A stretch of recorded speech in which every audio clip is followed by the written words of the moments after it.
उसके बाद आ गया मोटिवेशंस एंड कंपनसेशंस कि भाई मैनेजर्स के रूप में आपको सबको क्या है, मोटिवेट करना है, एनकरेज करना है, इंस्पायर करना है, उनको कंपनसेशंस देना है, मॉनेटरी एस्पेक्ट, कौन से बंदे को क्या मिलेगा, कैसे मिलेगा, वो सारी चीज़ों को आपको एनालाइज करना है, देखना है।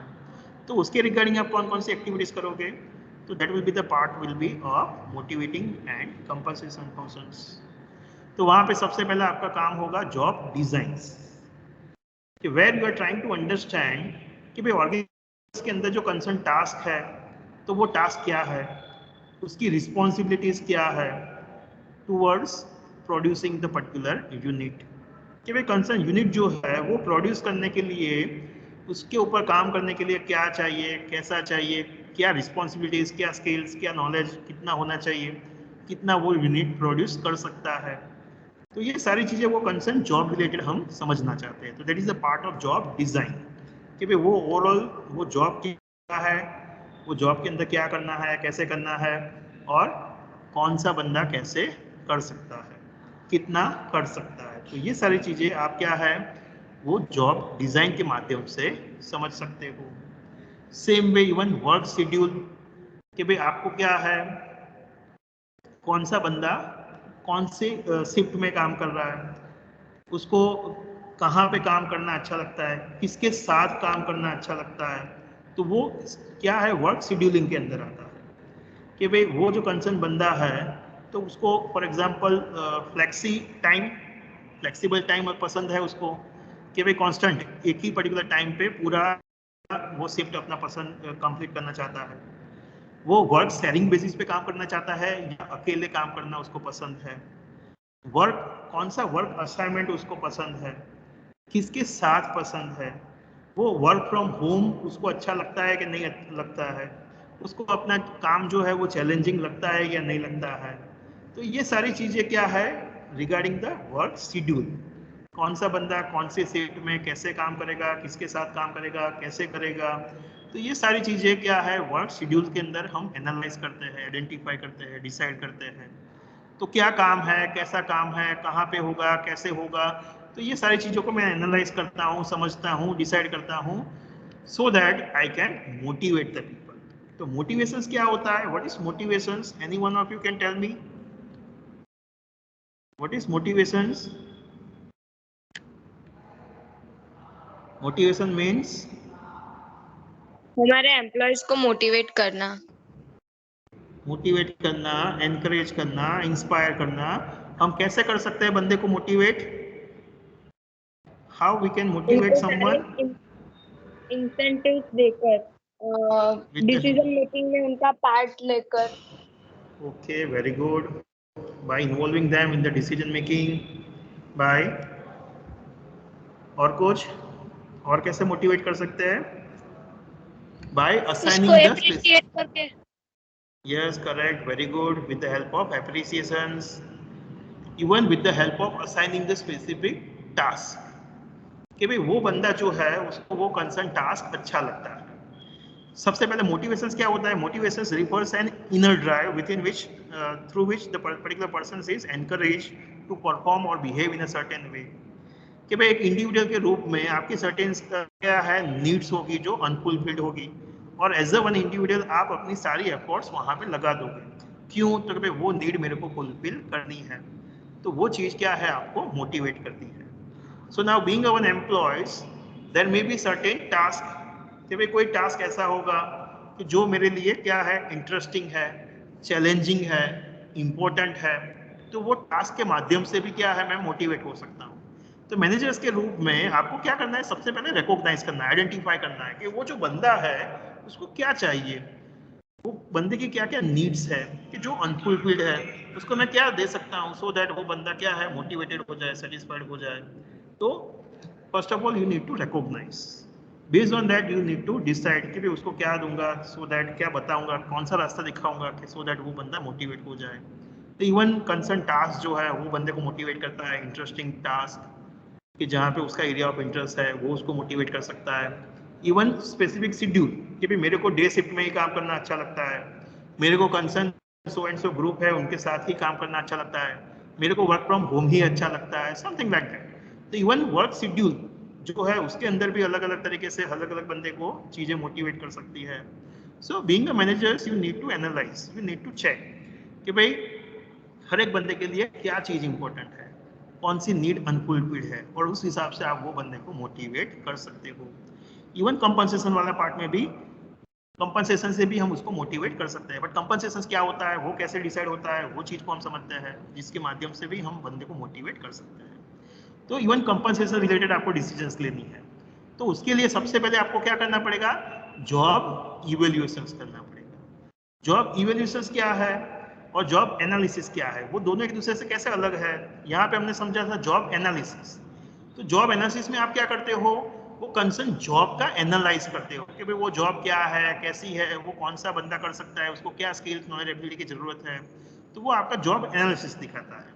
As compared to that, job evaluations में क्या होगा, you are going to evaluate the concerned job from compensation perspective कि भाई वो जॉब क्या है, कैसी है, और वो जॉब करने के लिए बंदे को कितना पैसा मिलेगा, वो जो जॉब है वो जॉब करने के लिए कितना एक्सपीरियंस नॉलेज चाहिए, वो जॉब एक जॉब दूसरे जॉब के कंपैरिजन में कितना रिस्की है, क्रिटिकल है, कॉम्प्लेक्स है. तो ये सारी चीजों के बेसिस पे क्या है, आप उसको इवेल्युएट करते हो, वो जॉब को इवेल्युएट करते हो, so that you can decide the monetary aspect कि भाई कंपनी के अंदर हर एक जॉब के लिए क्या है, सेम सैलरी नहीं होगी. कि भाई कंपनी के अंदर मैनेजर है और एक पर्टिकुलर पर्सन है कि जो चीजों को असेंबल करता है, तो दोनों की सैलरी जो होगी वो क्या होगी, अलग अलग होगी. क्यों, तो कि भाई दोनों लोग जो है वो अलग अलग काम करते हैं. So you need to evaluate सबसे पहले कि भाई आपको जॉब इवेल्युएशन करना होगा. कंसर्न जो जॉब है वो जॉब कैसा है, कैसा नहीं, कितना रिस्क इन्वॉल्व है, वो जॉब करने के लिए बंदे के पास कितना नॉलेज होना चाहिए, कितना एक्सपीरियंस होना चाहिए. तो ये सारी चीज़ों को आप इवेल्युएट करके डिटरमाइन करते हो कि भाई वो जॉब के लिए कितना पैसा मिलेगा, कितनी सैलरी मिलेगी वो कंपनी के अंदर. तो इसको हम कहते हैं job evaluations. Same way we will do the job performance evaluations, performance appraisals, so that we can decide the compensations. ये सारे कंपनसेशन रिलेटेड फैक्टर्स हैं. तो सबसे पहले हम जॉब इवेल्युएट करेंगे जिसके माध्यम से हम हर एक जॉब के लिए स्पेसिफिक सैलरी कंपनसेशन डिसाइड कर सकें. उसके बाद परफॉर्मेंस अप्रेजल करेंगे कि भाई वो जो टास्क वो कंसर्न बंदे को दिया है, तो वो बंदे का परफॉर्मेंस वो टास्क के लिए कैसा है. परफॉर्मेंस अप्रेजल के अंदर हम लोगों को ऑब्जर्व करेंगे, उनका परफॉर्मेंस चेक करेंगे, उनके परफॉर्मेंस को स्टैंडर्ड के साथ कंपेयर करेंगे, and based on that we will see कि भाई उसका परफॉर्मेंस अच्छा है या नहीं है. वो कंसर्न टास्क जो स्टैंडर्ड टाइम के स्टैंडर्ड जो है वो उसके मुताबिक वो बंदा कर रहा है कि नहीं कर रहा है, दूसरों के कंपैरिजन में उसका परफॉर्मेंस कैसा है कैसा नहीं. तो ये सारी चीज़ें हम ऑब्जर्व करना चाहते हैं और उसके बेसिस पे हम परफॉर्मेंस अप्रेजल रिपोर्ट फिलअप करते हैं और क्या है वेरियस डिसीजंस लेते हैं. कौन कौन से डिसीजंस हो गए, तो one of them is the compensation कि भाई कंपनसेशन डिसाइड होगा किसके ऊपर, परफॉर्मेंस अप्रेजल के ऊपर. बंदे का परफॉर्मेंस कौन सी जॉब पे क्या है कैसा है उसके ऊपर उसको कितना कंपनसेशन मिलेगा, वो चीज वहां पे डिसाइड होती है. तो मैनेजर्स के रूप में once again you need to go for the compensation administration, compensation management, कि जहां पे आपको क्या करना है, it is a process where you are going to decide कि भाई how much amount the particular person is going to get, कौन से बंदे को कितना पैसा मिलेगा, वो चीज वो डिसीजंस आप कंपनसेशन मैनेजमेंट के अंदर लेते हो. तो वंस अगेन कि भाई परफॉर्मेंस अप्रेजल जो होगा वो आपको हेल्प करेगा, जॉब इवेल्युएशन जो है, कंसर्न टाइटल जो है, डेजिग्नेशन है, वो आपको हेल्प करेगा इन डिसाइडिंग कि भाई कौन से बंदे को कितना पैसा मिलना चाहिए. And based on this compensation you can also even motivate the people, you can attract the new people towards your organisation. कि भाई अच्छा कंपनसेशन प्लान अगर हमारे यहाँ पे इम्प्लीमेंट है तो जिसके माध्यम से क्या होगा, हम अच्छे एम्प्लॉयज को हमारे यहाँ पे रिटेन कर पाएंगे और इवन नए लोगों को अट्रैक्ट भी कर पाएंगे. तो even good compensation plan will help even in procurement and motivations.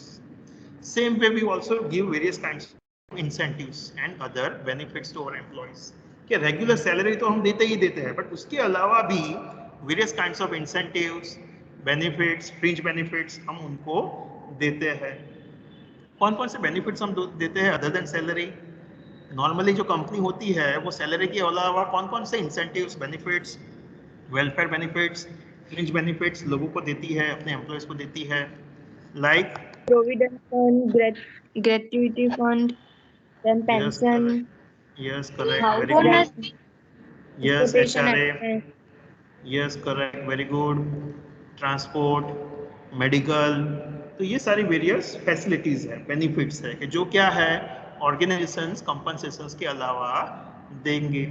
कि इवन कंपनसेशन इंसेंटिव प्लान्स कि अगर आपने अच्छा परफॉर्म किया, बहुत ही अच्छा किया, तो इवन सैलरी के अलावा आपको बोनस मिलेगी, आपको ग्रेजुइटी मिलती है, पेंशन मिलती है, प्रोविडेंट फंड में एम्प्लॉयर की तरफ से इतना कॉन्ट्रीब्यूशंस मिलता है, इवन आपके लिए, आपकी फैमिलीज के लिए वेरियस अलाउंसेस मिलेंगे, मेडिकल अलाउंसेस फॉर एग्जांपल कि भाई कंपनी की हॉस्पिटल्स है तो वहाँ पे आपको फ्री ऑफ कॉस्ट आपका क्या है देखभाल होगी, सेम में बच्चों की स्कूल्स होगी, ट्रांसपोर्टेशन अलाउंसेस आपको मिलेगा। तो ये सारे वेरियस बेनिफिट्स है कि जो हम हमारे एम्प्लॉयज को देते हैं। तो once again it is a part of compensation management. तो being a managers, HR managers, these all are the activities which you are supposed to perform under the title of motivations and compensations for your employees. Same way, for the purpose of maintaining your good employees at the workplace, you will go for the maintenance functions कि जहाँ पे आप चाहोगे कि आप अपने employees को maintain करो, retain करो, उनकी क्या है हेल्थ एंड सेफ्टी के ऊपर आपको ध्यान देना है। मतलब आपकी कंपनी में जो वर्किंग एनवायरनमेंट है वो अच्छा होना चाहिए, हेल्दी होना चाहिए, जो हैजार्डस सिचुएशंस है, चीज़ें हैं, उसको हमें मिनिमाइज करनी है, अनहेल्दी कंडीशंस है उसको मिनिमाइज करनी है, अनसेफ कंडीशंस है कि जहाँ पे मशीन्स के ऊपर काम करना है बट वहाँ पे एक्सीडेंट्स हो सकता है, तो वैसी जगहों को हमें सिक्योर करना है, वैसे लोगों को हमें ट्रेन करना है जिसके माध्यम से क्या है हम लोगों की हेल्थ और सेफ्टी के ऊपर ध्यान दे सकें। सो एज ए मैनेजर्स हम हमारे एम्प्लॉयज़ की हेल्थ एंड सेफ्टी के ऊपर फोकस करें कि भाई हमें उनको एक हेल्दी अच्छा वर्किंग एनवायरनमेंट देना है, उनके वेलफेयर के लिए, उनकी अच्छी क्या है लाइफ के लिए, स्टैंडर्ड ऑफ लिविंग उनको एनहेंस करने के लिए हम उनके एम्प्लॉयज़ वेलफेयर और इवन सोशल सिक्योरिटीज़ के ऊपर फोकस करते हैं। उनको वेरियस क्या है बेनिफिट्स, एमिनिटीज़, फैसिलिटीज़, हम उनको कंपनसेशंस और इवन अदर तरीके से हम उनको देते हैं। तो हमारा HR हो गया, ट्रांसपोर्ट हो गया, एजुकेशन हो गया, इवन रिक्रिएशन हो गया। तो ये सारे वेरियस वेलफेयर या वेरियस फ्रिंज बेनिफिट्स है कि जो हम हमारे एम्प्लॉयज़ को देना चाहते हैं कि जिसके माध्यम से हम हमारे अच्छे एम्प्लॉयज़ को मेंटेन कर सकें, रिटेन कर सकें। देन सोशल सिक्योरिटी कि इवन हमारे जो एम्प्लॉयज़ है उनको हम सिक्योर करना चाहते हैं, इनको हम सिक्योरिटी देना चाहते हैं, सिक्योर फील करवाना चाहते हैं। कैसे कि अगर उनको कुछ हो जाता है, उनको कुछ एक्सीडेंट हो जाता है, उनका हाथ या पाँव कट जाता है, इवन उसकी डेथ हो जाती है, तो हमेशा एम्प्लॉयज़ को डर लगा रहता है कि अगर मेरे को कुछ हो गया तो मेरा क्या होगा, मेरी फैमिली का क्या होगा। तो इवन मेंटेनेंस फंक्शंस के अंदर we are also providing them the social security कि जहाँ पे हम उनको दिखाते हैं, समझाते हैं कि अगर आपको कुछ हो जाता है, एक्सीडेंट होता है, तो वहाँ पे आपको वेरियस काइंड्स ऑफ कंपनसेशन मिलेगा, उसको हम कहते हैं वर्कमैन कंपनसेशंस। तो आपको वेरियस वर्कमैन कंपनसेशंस मिलेगा, जो इश्यूज है, प्रॉब्लम्स, अगर कुछ हो गया, एक्सीडेंट हो गया, तो ये कंसर्न चीज़ें, कंसर्न रूल्स एंड रेगुलेशन के मुताबिक आपको इतना कंपनसेशंस मिलेगा। Various maternity leaves, various maternity benefits आपको मिलेंगे, तो हम वो फीमेल एम्प्लॉयज़ को समझाएंगे। वेरियस सिक लीव्स कि भाई पूरे साल में कितनी सिक लीव्स होगी, कितनी मेडिकल लीव्स होगी, इमरजेंसी आ गई तो कौन सी मेडिकल इमरजेंसी लीव्स आप ले सकते हो, कैसे ले सकते हो, कितनी ले सकते हो। तो वो सारी चीज़ें हम हमारे एम्प्लॉयज़ को समझाते हैं, दिखाते हैं। इवन वेरियस डिसेबिलिटीज़ और इवन डेथ कि भाई उनकी डेथ हो गई, डिसेबल्स हो गया, तो क्या क्या कंपनसेशन मिलेगा, उनकी फैमिलीज़ को क्या मिलेगा, कैसे मिलेगा। तो वो सारी चीज़ें हम वहाँ पे उनको सोशल सिक्योरिटीज़ के रूप में उनको समझाते हैं, देते हैं। तो ये सारी चीज़ें हम हमारे एम्प्लॉयज़ को देंगे। क्यों? तो कि भाई हम उनको रिटेन करना चाहते हैं, मेंटेन करना चाहते हैं कि भाई हम हमारे यहाँ पे जो अच्छे एम्प्लॉयज़ हैं, गुड एम्प्लॉयज़ हैं, वो बने रहें। हम नए अच्छे एम्प्लॉयज़ को अट्रैक्ट करना चाहते हैं। तो उसके लिए भी क्या है, हम वेरियस एक्टिविटीज़, वेरियस फंक्शंस हम परफॉर्म करते हैं। तो ये सारी एक्टिविटीज़ आ गई अंडर द मेंटेनेंस फंक्शंस। चलिए, नाउ वी